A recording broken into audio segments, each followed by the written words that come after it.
الشيطان الرجيم بسم الله الرحمن الرحيم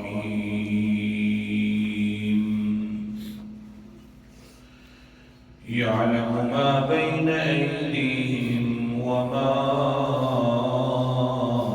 خلفهم الآية صدق الله العظيم يعلم جانتا ہے وہ جو کچھ بین ایدیہم ان کے آگے ہے وما خلفهم اور جو کچھ ان کے پیچھے ہے۔ آیت الکرسی کے اندر اللہ تعالیٰ نے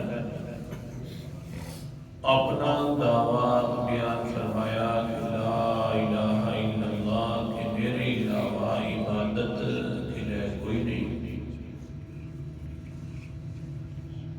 پہلی دلیل دی کہ الحی عبادت کے لیے کوئی ہوتا ہے جو ہمیشہ زندہ رہنے والا ہو، تو میں ہمیشہ زندہ رہنے والا ہوں، لہذا میرے سوا عبادت کے لیے نہیں۔ دوسری دلیل دی کہ القیوم جو دوسروں کا سہارا بننے والا ہو وہی ہوتا عبادت کے لیے، اور میں ہی دوسروں کا سہارا بنتا ہوں اور دوسروں کو تھام کر رکھتا ہوں۔ تیسری دلیل دی لا تأخذہ سنۃ ولا نوم، نہ اس کو اونگ آتی ہے اور نہ اس کو نیند آتی ہے۔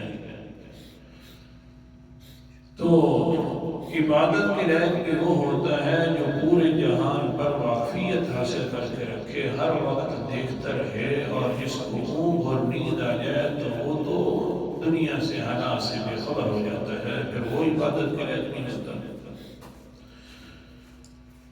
چوتھی دلیل تھی لہو ما فی السماوات و ما فی الارض، اسی کی ملکیت ہے جو کچھ آسمانوں میں ہے اور جو کچھ زمین میں ہے۔ تو عبادت کے لائق وہی ہوتا ہے جو مالک ہو۔ اور پانچویں دلیل تھی من الذی یشفع عندہ الا باذنہ، دلیل جلالی، کون ہے جو میرے سامنے زبان کھول سکے شفاعت کے لیے مگر میرے حکم کے ساتھ کھولے گا تو کھولے گا۔ تو لہذا جب زبان نہیں کوئی کھول سکتا تو پھر وہ بھی عبادت کے لائق نہ ہوا، میں ہوں عبادت کے لائق۔ آج کے سبق کے اندر انشاءاللہ چھٹی دلیل کا تذکرہ ہوتا ہے، پچھلی میں نے وہ خلاصہ کہہ دیا۔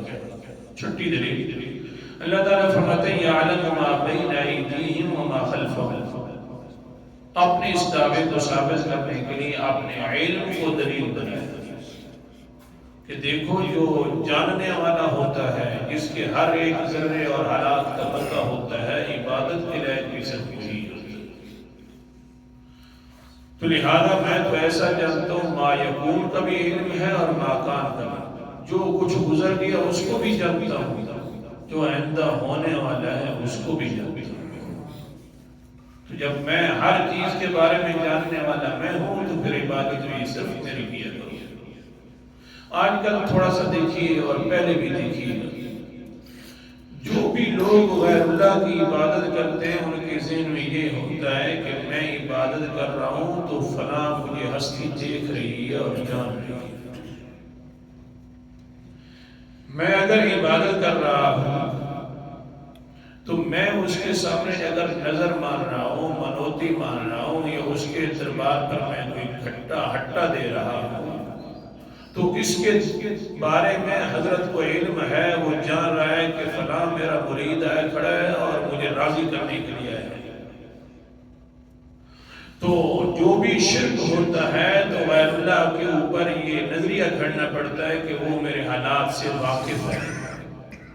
تو اللہ نے فرمایا نہ یعلم ما بین ایدیہم وما خلفہم، وہ تیرے حالاتوں سے واقف نہیں ہے، حالات سے واقف ہوں میں ہوں، تیرے آگے کے حالات کو جاننے والا بھی میں ہوں، پچھلے حالات کو جاننے والا بھی میں ہوں، لہذا لا الہ الا اللہ پھر عبادت کے لائق بھی میں ہوں۔ اللہ اکبر۔ قرآن مقدس کے تھوڑے سے حوالے دیکھو، کہ جو مشرکین مکہ تھے وہ یہ سمجھتے تھے ہمارے لات عزا منات وغیرہ دیکھ رہے ہیں اور ہمارے بارے میں ہمارے حالات کے بارے میں علم ہے اور پھر ان کے نام کی نظر بھی دیتے نیازیں بھی دیتے لٹے بھی رکھواتے. اب قرآن مقدس کا حوالہ اعوذ باللہ من الشیطان الرجیم بسم اللہ الرحمن الرحیم. سورت کا نام سورت انعام ہے.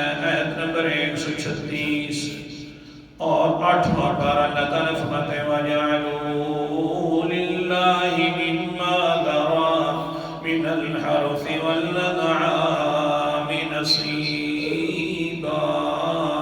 فَقَالُوا هَذَا لِلَّهِ بِزَعْمِهِمْ وَهَذَا لِشُرَكَائِنَا.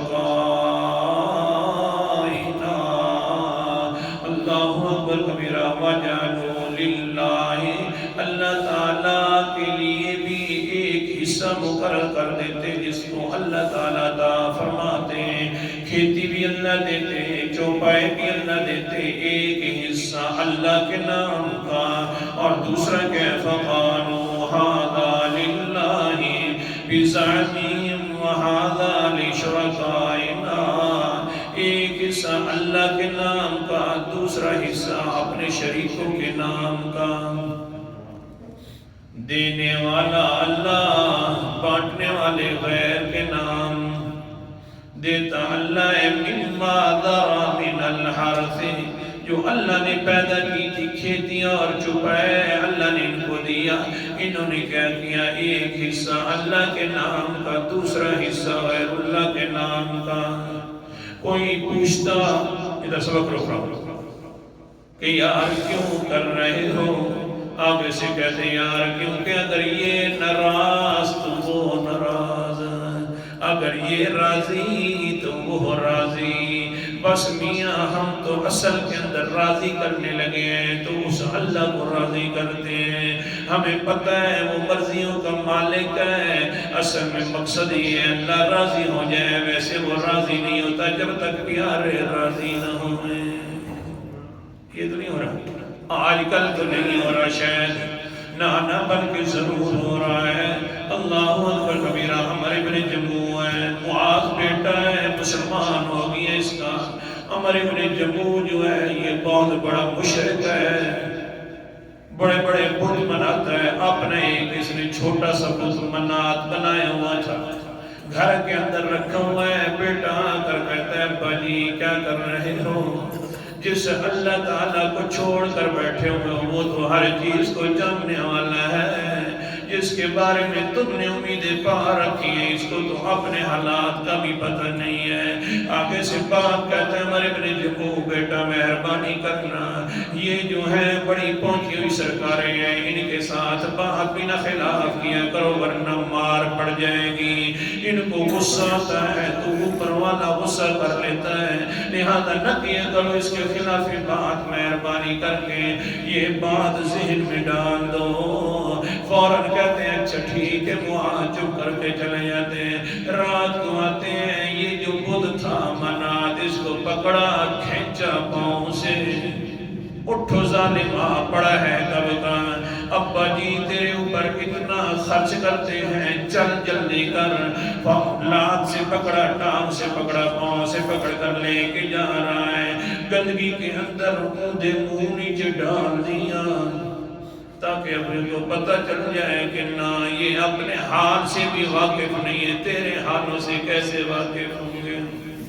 گندگی کھڑا ہے, سر نیچے اور پاؤں اوپر.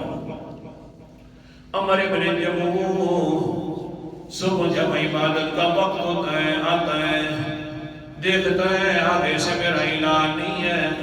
فوراً جلدی جلدی ڈھونڈنا شروع کر لیتا ہے. ڈھونڈتے ڈھونڈتے گندگی کے اوپر گیا تو سر نیچے اور ٹانگیں اوپر ہیں. حضرت کی جلدی اٹھایا, صاف کیا, لے کر آ گیا, دھو بھی رہا ہے. ادھر سے معاذ آ گیا اور کہنے لگا ابا جی جس کو دھویا جاتا ہے, جس کے کے سامنے اس طرح کی باتیں کرتے ہو آپ لوگ کہ یہ حالات سے واقف ہیں، جان رہے ہیں ہمارے، اس کو تو اپنے حالات کا پتہ نہیں ہے، تیرے کیسے حالات کا پتہ ہوگا؟ کہنے لگے پھر وہی بات، چلو ٹھیک ہے جی ابا جی، رات آئی پھر ایسا کیا، حتیٰ کہ دوسرے دن عمر ابن جموع غصے میں آ گیا، کہنے لگے اگر آئندہ کے لیے تو نے میرے سے لا کے گستاخی کی تو میں تجھے دنیا میں رہنے کا حق بھی نہیں دوں گا، چھین لوں گا۔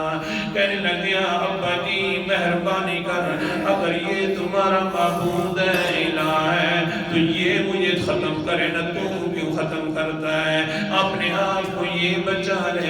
آخر کار تیسرے دن تو حضرت صاحب نے اس طرح کیا کہ لے بھی گیا اور کتا جو تھا مرا ہوا وہ اس کے گلے کے ساتھ باندھ دیا اور نیچے لٹکا دیا۔ جب صبح آیا تو دیکھا اچھا جو اپنے آپ کو کتوں سے بھی نہیں چھڑا سکتا، اس کو اپنے حال کا بھی علم نہیں ہے تو ہمارا علم کیا ہوگا؟ فوراً معاذ کو کہتے ہیں معاذ بیٹا مجھے لے جا اپنے پیغمبر کے پاس کلمہ پڑھوا دے۔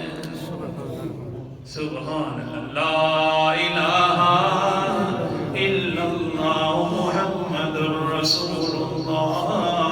واقعتاً یہ جو ہے ان ہستیوں کے لیے جنہوں نے اپنا اپنا حصہ بنا لیا، اللہ فرماتے ہیں فَقَالُوا هَذَا لِلَّهِ بِزَعْمِهِمْ وَهَذَا لِشُرَكَائِنَا فَمَا كَانَ لِشُرَكَائِهِمْ فَلَا يَصِلُ إِلَى اللَّهِ۔ لیکن ان ظالموں نے کیا کر کے رکھا تھا؟ میرا حصہ جو ہوتا خاص تو میرے نام کا ہوتا، یہ میرے نام والا حصہ اگر شہیدوں کے ساتھ مل جاتا جو ان کے لیے الگ کر کے رکھا ہوتا تو یہ آگے سے کہتے کوئی بات نہیں، وہ بڑا غفور رحیم ہے، ان کا حصہ ادھر مل گیا تو کوئی بات نہیں ہے، معاف کرنے والا ہے۔ لیکن کیا ہوتا کبھی کبھی اس کا حصہ میرے ساتھ مل جاتا شہیدوں کا تو کہتے توبہ توبہ توبہ توبہ جلدی کرو، ان کی مار پڑ گئی تو ہاں تھنوں کے اندر دودھ بھی ختم ہو جائے گا، 11ویں نے دی تو تھنوں میں دودھ بھی ختم ہو جائے گا، خون آنا شروع ہو جائے گا۔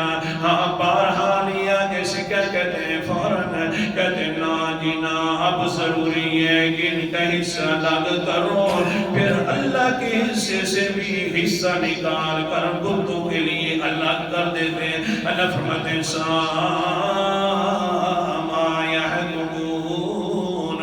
بہت برا ہے جو فیصلہ کرتے ہو، دینے والا بھی میں تھا اور آگے سے میں پھیلانے والا بھی میں تھا، اور ان کا حصہ میری طرف آ جائے تو برداشت نہیں ہے، میرا حصہ ان کی طرف چلا جائے تو بڑا خوش ہوا کرتے ہو۔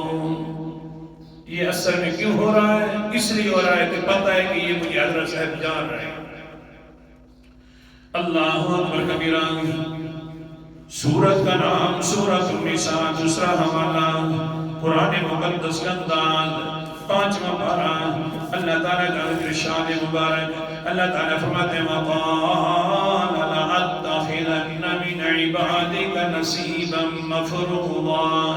شیطان اللہ کے سامنے کہتا ہے اللہ جی میں ضرور تیرے بندوں کو نصیبا مفروضا اس طرح فرق لاؤں گا، خاص مقرر بندے کر لوں گا جن کے اوپر میں بہت زیادہ اپنی فرق لانے کے اندر زیادتی کر لوں گا۔ اللہ اکبر، کیسے کروں گا؟ وَلَأُضِلَّنَّهُمْ وَلَأُمَنِّيَنَّهُمْ، میں ان کو اللہ جی گمراہ کر کے رکھ دوں گا، وَلَأُمَنِّيَنَّهُمْ، میں ان کو امیدیں دلاؤں گا، لمبی لمبی امیدیں دلاؤں گا، کہوں گا یہ ان کے پاس سب کچھ موجود ہے، یہ یوں کر سکتے ہیں، اور میں بڑی امیدیں دلاؤں گا، کیسے کر کے وَلَآمُرَنَّهُمْ، میں ان کو حکم دوں گا کہ یہ کیا کرو، یہ راضی تو وہ راضی، پھر کیا ہوگا؟ فَلَيُبَتِّكُنَّ آذَانَ الْأَنْعَامِ، اللہ جی جو پائے تو تو نے پیدا کیے ہوئے ہیں، لیکن ہوگا یہ کہ پھر یہ اپنے جانوروں کے کان بھی چیریں گے اور غیر اللہ کے نام پر نامزد کر دیں گے۔ حوالہ دکھا رہا ہوں، آیت نمبر میرے سامنے 119 ہے۔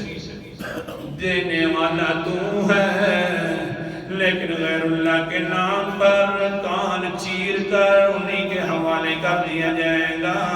اور پھر کیوں گا وَلَا آمُرَنَّهُمْ فَلَيُغَيِّرُنَّ خَلْقَ اللَّهِ، میں پھر حکم دینا شروع کر دوں گا۔ وہاں جیوا بڑا اونچا کام کیا ہے تو فَلَيُغَيِّرُنَّ خَلْقَ اللَّهِ، اللہ کی جو تو نے پیدا کیا ہے، تو نے جو مخلوق بنائی ہے، اس کے اندر بھی تبدیلی کر دیں گے، لٹے رکھوانا شروع کر دیں گے۔ یہ لٹ فلاں حضرت کے نام کی ہے، حالانکہ پیدا کی ہے بڑی خوبصورت شکل میں، لمبی لمبی لٹ رکھوا کے پھر حضرت کے ناموں کے اوپر بھی نامزد کیا جائے گا۔ اللہ فرماتے ہیں وَمَن يَتَّخِذِ الشَّيْطَانَ وَلِيًّا مِّن دُونِ اللَّهِ، سن لو پھر میرا بھی حکم، جس انسان نے شیطان کو دوست بنا لیا ہے اللہ کے علاوہ، میری بات نہیں سنتا، میں تو کہتا ہوں لا الہ الا اللہ، عبادت کے لے گئے تو صرف میں ہوں، نظر ماننی ہے تو صرف میرے سامنے ماننی ہے، منت منوتی حاجت روائی مشکل کشائی کا عقیدہ رکھنا ہے تو میرے بعد، جو میری بات نہیں مانتا شیطان کا دوست بن جاتا ہے، فقد خسر خسرانا مبینا، اس نے بہت زیادہ خسارے والا فیصلہ کیا، واضح خسارے والا ہو گیا ہے۔ سمجھا رہا تھا غیر اللہ کے نام پر خرچ کرنا اس وجہ سے ہوتا ہے کہ وہ میرے حالات سے جان رہا ہے، اور اس کے نام کی لٹیں رکھوانا اس وجہ سے ہوتا ہے کہ ہم نے اسی کے لیے مانگا تھا، اسی سے مانگا تھا، یہ حالات وہی جان رہا ہے، اس وجہ سے شرک ہو رہا ہے۔ سب سے زیادہ شرک کی بنیاد یہی ہے کہ دوسروں کے بارے میں انسان نظریہ بنا لے کہ مجھے وہ جان رہا ہے۔ اللہ فرماتے ہیں یعلم ما بین ایدیہم وما خلفہم، کوئی نہیں جانتا نہ اگلے حالات کا نہ پچھلے کا، جاننے والا ہے تو صرف میں ہوں، انشاءاللہ کل بھی ہوگا۔ آج تو تھوڑی سی تمہید ہے، آخر دعوانا الحمدللہ رب العالمین۔